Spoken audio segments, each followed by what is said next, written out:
ಎಲ್ಲರ ತಂದೆಯೂ ಕೂಡ ವೈಟ್ ಕಾಲರ್ ಜಾಬ್ ಅಲ್ಲಿ ಇರ್ತಾರೆ ಅಂತ ಹೇಳಲಿಕ್ಕೆ ಆಗೋದಿಲ್ಲ.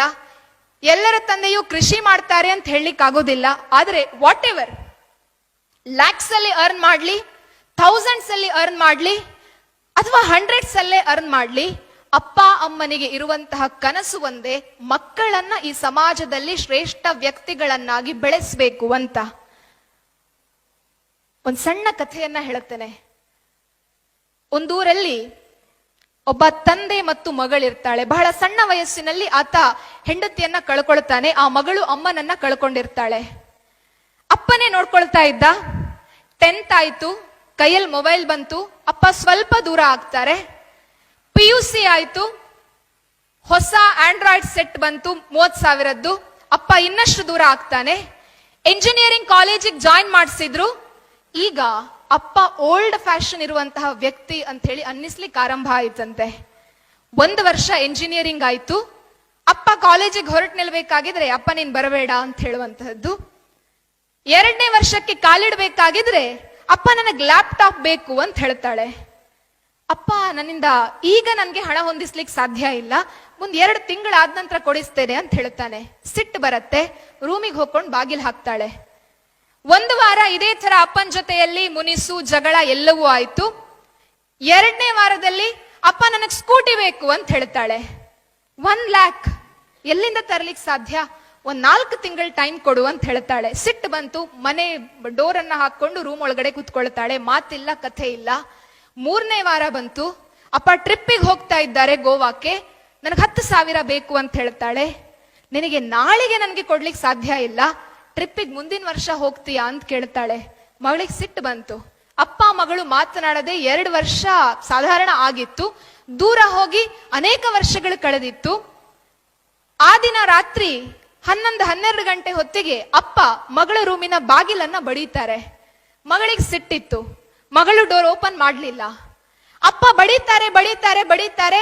ಮಗಳಿಗೆ ಅಪ್ಪನ ಮೇಲೆ ಸಿಟ್ಟಿತ್ತು, ದುಡ್ಡು ಕೊಡ್ಲಿಲ್ಲ ಅಂತ ಹೇಳ್ಕೊಂಡು ಅವಳಿಗೆ ಜಾಲಿ ಎಂಜಾಯ್ ಮಾಡ್ಬೇಕಾಗಿತ್ತು.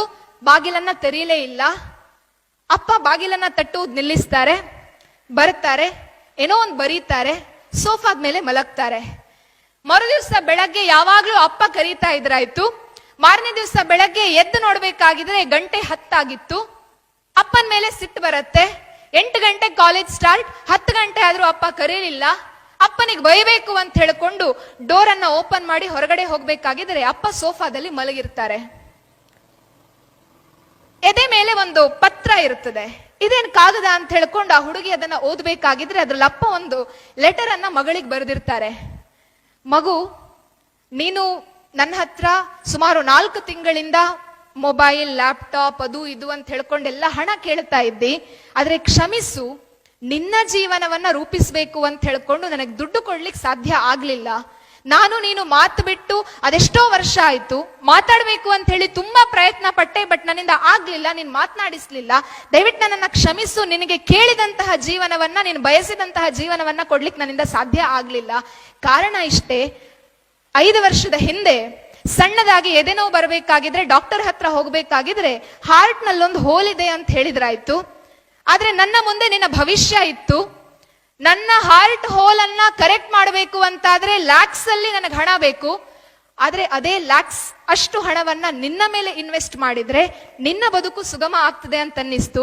ನನ್ನ ಬದುಕೋ ನಿನ್ನ ಬದುಕೋ ಅಂತ ಹೇಳ್ಕೊಂಡು ನನ್ನ ಎದುರುಗಡೆ 2 ಆಪ್ಷನ್ ಇರಬೇಕಾಗಿದ್ರೆ ನಾನ್ ಸತ್ರು ತೊಂದರೆ ಇಲ್ಲ, ನಿನ್ನನ್ನ ಬದುಕಿಸ್ಬೇಕು ಅಂತ ಹೇಳಿ ನನಗೆ ಆಲೋಚನೆ ಬಂತು.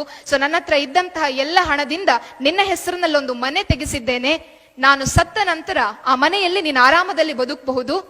ನಾನಿಲ್ಲ ಅಂತಾಗಬೇಕಾಗಿದ್ರೆ ನಿನ್ನ ಜೀವನಕ್ಕೊಂದು ಗುರಿ ಬೇಕಲ್ವಾ? ನಿನ್ನ ಹೆಸರಿನಲ್ಲಿ ಒಂದಷ್ಟು ಲಕ್ಷ FD ಇಟ್ಟಿದ್ದೇನೆ. ಪ್ರತಿ ತಿಂಗಳು ನಿನ್ನ ಜೀವನಕ್ಕೆ ಬೇಕಾದಂತಹ ಇಂಟ್ರೆಸ್ಟ್ ಅದರಲ್ಲಿ ಬರುತ್ತೆ. ನೀನು ಕೇಳಿದ್ದನ್ನ, ನೀನು ಬಯಸಿದ್ದನ್ನ ಕೊಡ್ಲಿಕ್ಕೆ ನನ್ನಿಂದ ಸಾಧ್ಯ ಆಗಲಿಲ್ಲ. ಆದರೆ ನಾಳೆ ದಿವಸ ನೀನು ಈ ಪತ್ರವನ್ನ ಓದಿದ ನಂತರ ನನ್ನ ಹತ್ರ ಮಾತನಾಡ್ತಿ ಅನ್ನುವಂತಹ ಭರವಸೆ ನನಗಿದೆ ಅಂತ ಹೇಳ್ಕೊಂಡು ಅಪ್ಪ ಪತ್ರ ಬರೀತಾರೆ. ಮಗಳು ಓದ್ತಾಳೆ. ಓದ್ತಾ ಇರಬೇಕಾಗಿದ್ರೆ ಕಣ್ಣಂಚಿನಲ್ಲಿ ನೀರು ಹರಿದು ಬರುತ್ತೆ. ಅಪ್ಪ ನನ್ನ ಎಬ್ಬಿಸ್ತಾಳೆ. ಅಪ್ಪ ನನಗೆ ಸ್ಕೂಟಿ ಬೇಡ, ಅಪ್ಪ ನನಗೆ ಲ್ಯಾಪ್ಟಾಪ್ ಬೇಡ, ಅಪ್ಪ ನನಗೆ ಯಾವುದು ಬೇಡ, ಅಪ್ಪ ನನಗೆ ನೀನೇ ಬೇಕು ಅಂತ ಹೇಳ್ಕೊಂಡು ಎಬ್ಬಿಸ್ತಾಳೆ ಎಬ್ಬಿಸ್ತಾಳೆ ಎಬ್ಬಿಸ್ತಾಳೆ. ಆದ್ರೆ ಆ ಜೀವ ಹಿಂದಿನ ದಿನ ರಾತ್ರಿ 12 ಗಂಟೆಗೆ ಹೋಗಿತ್ತು. ಮಗು ಬೇಕು, ಮಗಳು ಬೇಕು, ಮಗಳಲ್ಲೇನೋ ಹೇಳಬೇಕು ಅಂತ ಹೇಳ್ಕೊಂಡು ಎದೇನೋ ಆಗ್ತಾ ಇದೆ ಅಂತ ಹೇಳಲಿಕ್ಕೆ ಹಿಂದಿನ ದಿವಸ ರಾತ್ರಿ 12 ಗಂಟೆಗೆ ಆ ಅಪ್ಪ ಬಾಗಿಲನ್ನ ಬಡಿತಾನೆ. ಎಲ್ಲವನ್ನ ಕೊಟ್ಟಂತಹ ಅಪ್ಪ ಸ್ಕೂಟಿ ಕೊಡ್ಲಿಲ್ಲ, ಮೊಬೈಲ್ ಕೊಡ್ಲಿಲ್ಲ ಅಂತ ಹೇಳ್ಕೊಂಡು ಮಗಳು ಡೋರನ್ನ ಓಪನ್ ಮಾಡ್ಲಿಲ್ಲ. ಅಪ್ಪ ಸತ್ತು ಹೋದ ನಂತರ ಮಗಳಿಗೆ ಅನ್ನಿಸ್ತದೆ, ಸಾರಿ ಕೇಳ್ತಾ ಇದ್ದಿದ್ರೆ ಅಪ್ಪ ಬದುಕ್ತಾ ಇದ್ರೇನು ಅಂತ. ಕಾಲ ಮೀರಿ ಹೋಗಿತ್ತು. ಅಮ್ಮ ನಮ್ಮನ್ನ ತುಂಬಾ ಪ್ರೀತಿಯಿಂದ ಸಾಕ್ತಾಳೆ. ಸಣ್ಣದಿರಬೇಕಾಗಿದ್ರೆ, ತೊಟ್ಟಿಲಿನಲ್ಲಿ ನಾವು ಅಳಬೇಕಾಗಿದ್ರೆ ಪ್ರತಿ ಕ್ಷಣ 12 ಗಂಟೆಗಳಲ್ಲಿ ಅಮ್ಮ ಎದೆ ಹಾಲು ಕೊಡ್ತಾ ಇದ್ಲು.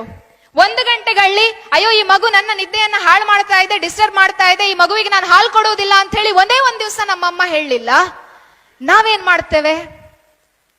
ಕಾಲ್ ಮಾಡಿ ಮಗು ನಿನ್ ಡಾಕ್ಟರ್ ಆಗಬೇಕು ಅಂತ ಹೇಳಿದ್ರೆ, ಅಮ್ಮ ಓದ್ಲಿಕ್ಕೆ ಎಷ್ಟು ಕಷ್ಟ ಉಂಟು ಗೊತ್ತುಂಟಾ, ನಿಂದೊಂದು ಡಾಕ್ಟರ್ ಅಂತೆ ಡಾಕ್ಟರ್. ಅಪ್ಪ ಎಂಜಿನಿಯರಿಂಗ್ ಮಾಡು ಅಂತ ಹೇಳಬೇಕಾಗಿದ್ರೆ, ಅಪ್ಪ ನಿನಗೆ ಓದ್ಲಿಕ್ಕೆ ಗೊತ್ತಿಲ್ಲ, ನಿನಗೆ ABCD ಗೊತ್ತಿಲ್ಲ, ನನಗೆ ಹೇಳಿ ಕೊಡ್ಲಿಕ್ಕೆ ಬರ್ತೀಯಾ ಅನ್ನುವಂತಹ ಮಾನಸಿಕತೆ. ವಿದ್ಯಾರ್ಥಿಗಳೇ, ಅಪ್ಪ ಅಮ್ಮನ ತ್ಯಾಗದ ಎದುರಿನಲ್ಲಿ ನಮ್ಮ ಬದುಕನ್ನ ನಾವು ಎಷ್ಟು ಎತ್ತರಕ್ಕೆ ಕಟ್ಟಿಕೊಂಡ್ರೂ ಕೂಡ ಅದು ಬಹಳ ಸಣ್ಣದೆ. ನಾವು ಹಾಸ್ಟೆಲ್ನಲ್ಲಿ ಬೆಡ್ ಮೇಲೆ ಮಲಗಿಕೊಂಡು ಎಂಜಿನಿಯರ್ ಆದಂತಹ ಕನಸು, ಡಾಕ್ಟರ್ ಆದಂತಹ ಕನಸು, ಒಳ್ಳೆ ಒಬ್ಬ ಟೀಚರ್ ಆದಂತಹ ಕನಸು, ಪೊಲಿಟಿಷಿಯನ್ ಆದಂತಹ ಕನಸು, ಹಾರ ತುರಾಯಿಗಳು ಸನ್ಮಾನಗಳು ಹಾಕಿಸಿಕೊಂಡಂತಹ ಕನಸು, ಇವೆಲ್ಲವನ್ನ ನಾವು ನಮ್ಮ ನಿದ್ದೆಯಲ್ಲಿ ಕಾಣಬೇಕಾಗಿದ್ರೆ ನಮ್ಮಪ್ಪ ಅಮ್ಮ ಮನೆಯಲ್ಲಿ ಕುತ್ಕೊಂಡು, ಬೆಡ್ ಮೇಲೆ ಕುತ್ಕೊಂಡು ನಾಳೆ ದಿವಸ ನಾನು ಎಷ್ಟು ದುಡಿಬೇಕು ಅಂತ ಹೆಂಡತಿಯಲ್ಲಿ ಮಾತಾಡ್ತಾ ಇರ್ತಾನೆ. ಅಮ್ಮ ನಿಮ್ಮ ಆರೋಗ್ಯವನ್ನ ನೋಡ್ಕೊಳ್ಳಿ ಅಂತ ಹೇಳ್ಕೊಂಡು ಅಪ್ಪನಿಗೆ ಉಪದೇಶವನ್ನ ಮಾಡ್ತಾ ಇರ್ತಾಳೆ.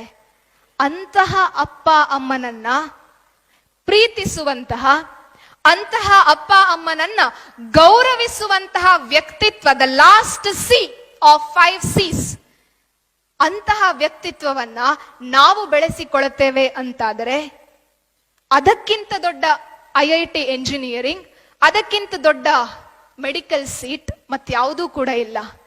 ಬದುಕಲ್ಲಿ ನಾವೇನೇ ಆಗಲಿ, ಬದುಕಿನಲ್ಲಿ ನಾವೆಷ್ಟೇ ಎತ್ತರಕ್ಕೆ ಬೆಳಿಲಿ, ಆ ಎತ್ತರವನ್ನ ನಾವು ಏರ್ಬೇಕು ಅಂತಾದ್ರೆ ದ ಬೇಸ್, ದ ಫೌಂಡೇಶನ್, ನಮ್ಮ ಪೇರೆಂಟ್ಸ್, ಅವರನ್ನ ಯಾವತ್ತಿಗೂ ಕೂಡ ಮರೆಯದೆ ಇರುವಂತಹ ವ್ಯಕ್ತಿತ್ವವನ್ನ ನಾವು ಬೆಳೆಸಿಕೊಳ್ಳಬೇಕು.